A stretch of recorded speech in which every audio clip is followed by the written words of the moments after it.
at some point. I don't know if I must have dropped it. Whoops. Many years ago.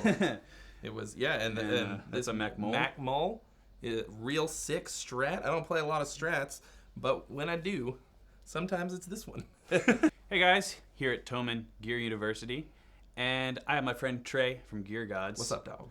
He is going to bestow upon us some heavenly chords because he is a god, and he should have access to as many notes as exist, and maybe some we didn't know existed. So, Trey, I think we should just go through this like our mindset and try and compose super cool chords and maybe figure out how they might be useful in some sort of harmonic progression. The first thing that I think creates a heavenly guitar sound or chord sound, I like to have a lot of open strings happening, which means usually keys like A are friendly I should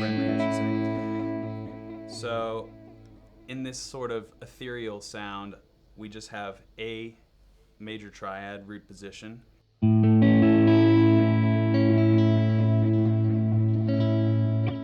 we're gonna go to G major triad root position. It's over an A root. And then we're going to move up to the B, which is a root position again.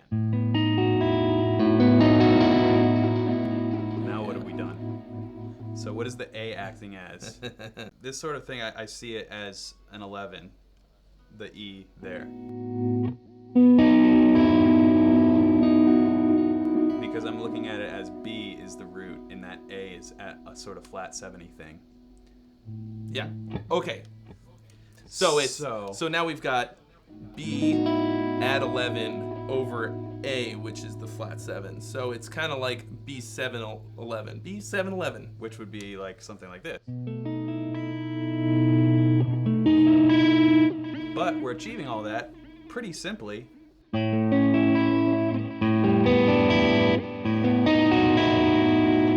That was sort of a dive down the rabbit hole of music theory. And I think it's important to examine chords that way because you can start to understand which intervals you like and which bestow certain qualities in the harmony. That can be something that you may target when improvising over chords like this. So this is a D major add 11. So usually that's a little bit of a clash. So you heard a major 7. There is a major 7th interval between the 3rd and the 4th. That's the dissonance that I'm hearing. And it's dissonant, but it's dissonant in a nice way, I think. Especially, if you spread the dissonance out a little bit, it tends to sound a little nicer. That's a good point. And then I think if you put too many sort of traditional intervals in there, it doesn't really have that dreamy sound. If you stick to sort of too much just straight up triads without adding the floaty notes in a place where it doesn't usually sit on the guitar, that adds more space and therefore the floaty heavenly feeling.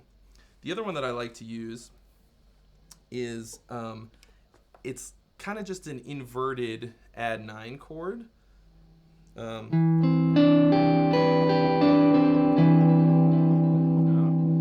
Yeah, I look at that as so this is interesting. I played this chord with a friend of mine, and I called it minor 7 sharp 5. So what? Interesting. Where are you at? Where are you I played it starting on the 7th fret. 7th. So where do you envision your home base? This is, I guess it's, you can think of it, so this I think would be the technical root, but to me it sounds the floatiest using this E as the root, so then it's actually a 6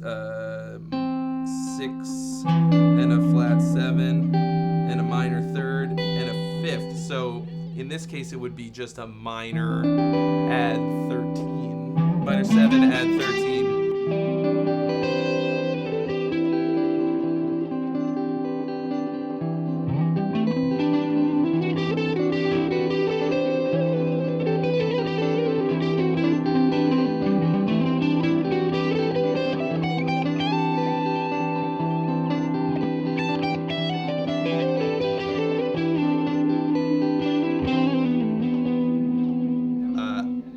like C is the 1 chord. And then Oh yeah, I see. so this is like functioning as a 3 chord in the key of C.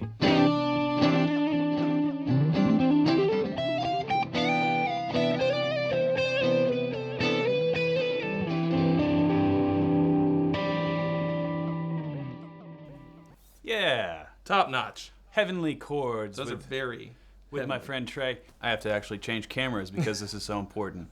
My buddy Trey teaches guitar. He has courses of his own that I will link in the description.